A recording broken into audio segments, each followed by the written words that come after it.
Hi everybody, welcome to Ideas on Tap, welcome to Vendasta. I'm really excited today to talk to you about something that I personally am really passionate about.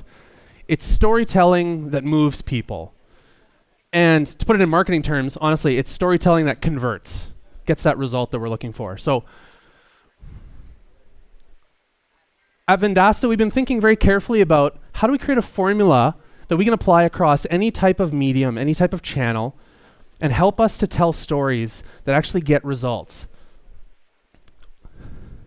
And we came up with a formula. And so today I'm going to talk about this formula. And hopefully you'll have some takeaways that you can use in the way that you tell stories. So essentially it breaks down this way, and we're going to go through them. But the idea of starting with why, building trust by sharing, making expert recommendations, overcoming the status quo bias, big words there, and persuading emotionally. So let's talk about the first one, attraction, starting with why. So why are people attracted to other people? Well, it comes down to two things generally. It's looks plus beliefs. So we've all experienced this. You see someone, they're absolutely drop dead gorgeous, see them walking down the street, see them for the first time, and you're just like instantly in love. And then they open their mouth. And you're like, attraction plummets, right? The opposite of that is, not the opposite, but the converse of that is beliefs. Maybe you have someone in your life that you've known for a very long time, but you start to get to know them. You start to see what moves them, what things they care about, and what they believe in, and you find yourself attracted to that person. So what's very interesting about starting with why, it's this idea that, and this very smart dude by the name of Simon Sinek, raise your hand if you've heard of Simon, seen some of his stuff. Yeah, he knows what he's talking about. He says, people don't buy what we do, they buy why we do it. And if we talk about what we believe, we will attract those who also believe what we believe. So I was thinking about this idea of looks versus beliefs. And companies that need to do marketing, that I don't wear makeup, but I think a company like Mac would be interested in looks as their primary thing that they're trying to do with their company. But what's really interesting is the top level message that Mac has on their website and all of their marketing connects to, it actually has very little to do with looks. It says all races, all sexes, all ages. Essentially the message that's driving their business is equality. Let's look at another company that, beauty products has to do with looks, right? Aveda. The top level message, does anybody know the top level message of Aveda? Care for the world we live in. It kind of blew my mind when I first saw it, because you think of beauty products, it's like, settle down Aveda, you're not looking after the world here. But when you start to think about the way that they run their business, and you realize that when they're producing products and they've got factories and things that are actually contributing to possibly the pollution in the earth. And then you think about shampoos and you put them in your hair and then they get rinsed out and they go down the drain and they end up in the river, in the soil, in the potatoes that people are eating in 100 years from now. You realize that the idea of caring for the world that we live in while making beauty products, those things are kind of intrinsically linked. And so it's pretty cool that a company sets that as their top message, because a lot of people have bought into this idea, and it's the reason that their shampoo is 5 times more expensive than just a normal shampoo off the grocery store shelf. It's because people believe what they believe. They feel that this is important. So the question for you and your organization, your company, whatever you're trying to market, is what do you believe? What's that core thing? Here at Vendasta, we're realizing that what we believe at Vendasta is that local matters. Local is important. Everything we're doing, from our software to the relationships that we have to our future growth strategy, when you talk to Brendan King, our CEO, it all links to this kind of core thought that we're interested in building communities and helping to strengthen them. So that's pretty cool. So a good core belief is something that matters to many people, both internally and externally. And what's neat about this idea is if you have a good core belief for your company, someone on the other side of the world might see your belief. They'll never buy a product from you. They'll never even see your company. But they could be like, you know what? That company's pretty cool. I believe what they believe in. And I'm going to talk about Curtis. Curtis, there you are. I was looking at your website. Curtis knows this. First thing you read on Shift Development's website, at Shift, we believe that the spirit of community is the fundamental component to a great urban life, and its presence is essential to our designs. So this was like, yeah. So here's the strategy number 1. Make sure you know when you state what you believe consistently in all your messages. And then tell stories, share knowledge, your advertising campaigns, everything. It should link to that core belief. And that way you'll tell a consistent, simple story that people can get behind. So let's talk about number 2, build trust by sharing. I'm gonna talk about Matt Ramage. Does anybody know Matt Ramage? Raise your hand. Photographer, rad dude, 220. So my wife and I took a photography class from Matt Ramage. And he is a fantastic photographer. But in his class, he shared everything that he knows about how he takes photos.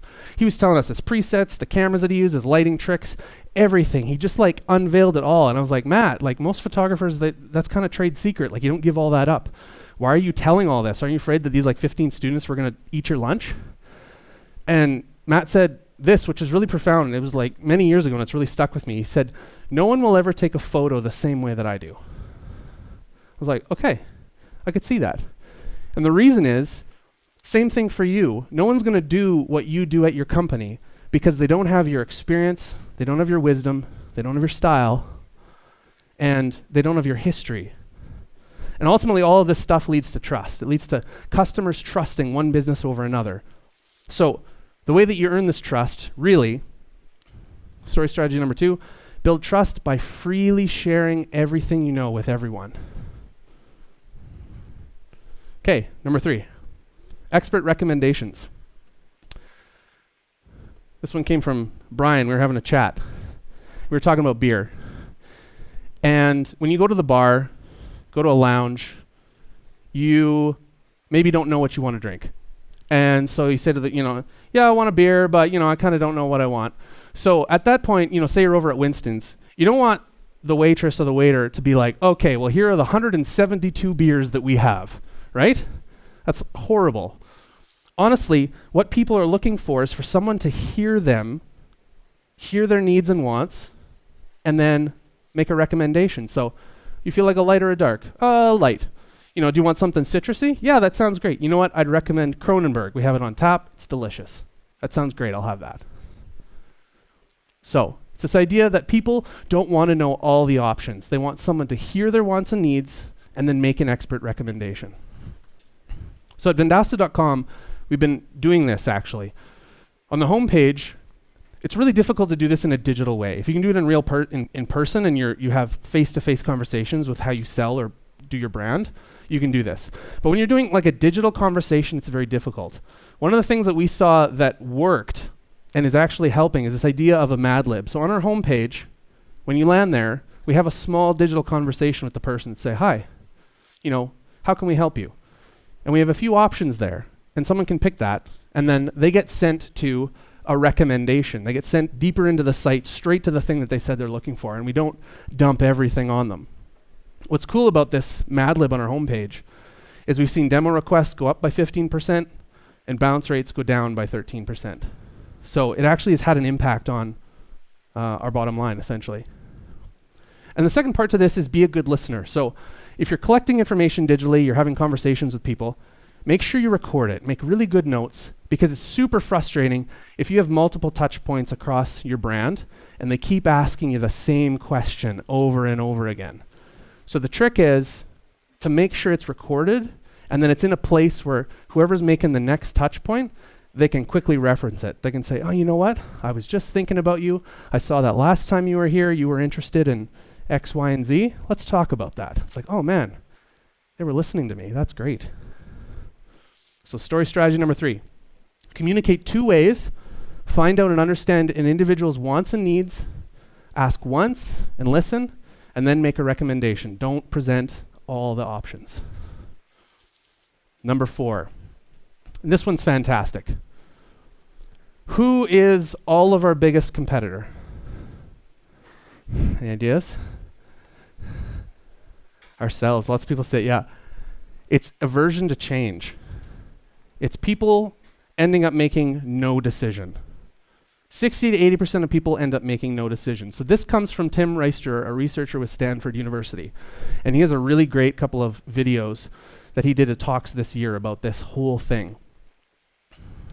Why didn't they change? Why didn't a person end up buying your product or doing the thing you're trying to get them to do? And the reason is because the story didn't overcome their bias towards wanting to just stay the same. I just kind of, it sounds good, it's great, wonderful. I just really just want to just do the thing I'm doing.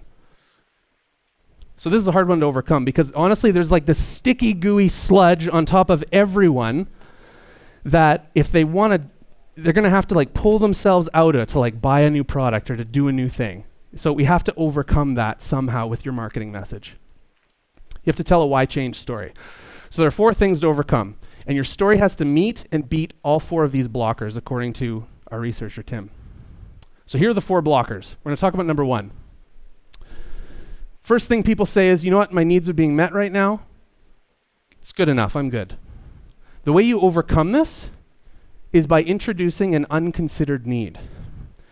So you introduce something that's like, you think you're comfortable, but did you know that if you don't change, that you're actually going to run into these problems, X, Y, and Z? It's like it's like an MP3 player. It's like, did you know if you keep the same MP3 player, it's going to blow up on an airplane or something like that? It's got to be true, obviously, but introduce something that makes them go, oh, huh? I didn't realize that. I wasn't thinking about that.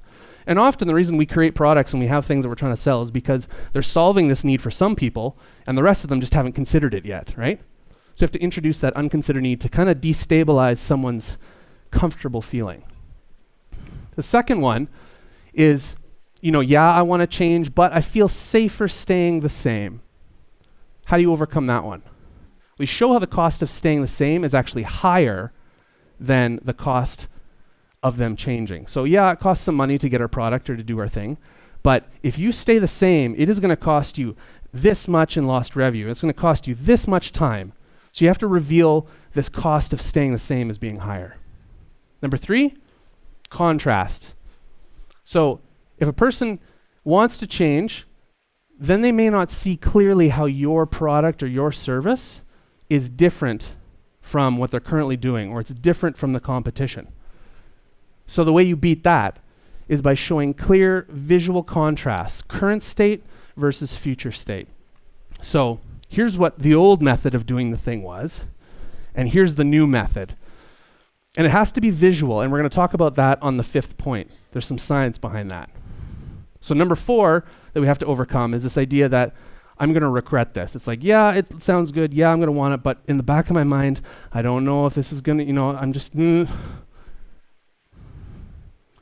Number 4, the way you get over it is by telling a hero story. So what's interesting is the researcher Tim said that most companies do a really good job of this, telling hero stories, like a case study or like a testimonial or something, but they do it at the wrong time. They do it right up front. And at Vendasta, we're guilty of this. On our homepage, we've got like our case study and testimonial videos that are like, buy our product, and people love it. So this is something that we're really interested in working on.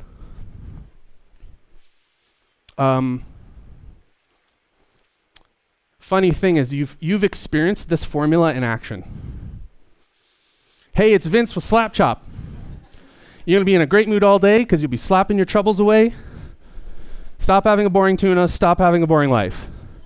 And he says other things. He's introducing an unconsidered need. He's like, I didn't realize that the reason my life was boring was because I didn't have finely chopped vegetables in my tuna, right? It's a really stupid unconsidered need, but it is one. It's amazing. So infomercials have been doing this for years. They've been following this formula. So here's the story strategy number 2 is overcome that status quo bias. Tell stories that convince someone to change by revealing a compelling unconsidered need, highlight the cost of staying the same as being higher, make clear visual contrasts, and then tell hero success stories to guide more buyers to the close. Okay, you with me so far? Okay, last one. Persuade emotionally. So Marty Newmar from the Brand Gap says, people base their buying decisions more on symbolic cues than on features, benefits, and price. Make sure your symbols are compelling. So Simon says, decisions are made emotionally and then justified with information. So this is kind of a fundamental thinking shift for most of us, that often we want to be like, you should buy our product because of X reason and Y reason and B reason and all these things. But it's this idea that there's an emotional decision that's made before any of the logical reasoning comes in. And the reason for that is this is what researchers understand about the human brain. This is an overly simplified diagram, but it helps us to get the point across that we've got 3 sections to our brain. One is the neocortex, and so the neocortex has to do with rational thinking. It's the place where language and logic and like math, all of that works inside of our heads. The second is the limbic brain, and that's our emotional brain. And that's where things like sight and touch and sound and smell and our feelings, that's where that comes from. And then we have a reptilian brain, apparently, dinosaur brain. CEO talks about this too, so it must be true. But it's our instinctual, it's our fight or flight. It's when your body reacts before you even have time to think about it. That's what that piece of the brain is.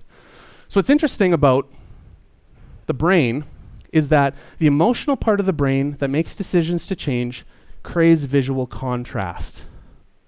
And that comes from, again, Stanford. This is a recent video of this year. So when we're making decisions, we have to appeal to the emotions first. And the crazy thing about our brain is the part that makes decisions in our emotional part of our brain, it has no capacity for language. Language is the second piece to a conversation. Emotion and visuals and all that stuff is the first part. So, analytics comes in second. So basically the strategy looks like this. Use simple visual contrasts, short videos, and skimmable text. Okay, hold on. I did that wrong. I just wrote a paragraph. Let's try it again. There. Use simple visual contrasts, short videos, and skimmable text to tell the meat and the emotion of a story up front, and then back it up with logic, statistics, deeper tactics, reasoning with easy-to-access information. That way we'll emotionally appeal to even the most logistical person makes decisions this way. So there we have it. We have our 5 points for our storytelling formula. You can take this to whatever medium you're using, whatever channel you're using, whether you're writing blogs or writing videos or just whatever you're doing. If you hit a few of these points, science is telling us that we're going to do a better job of convincing people to change and to do whatever we're asking them to do, buy whatever we're asking them to buy. And that's it.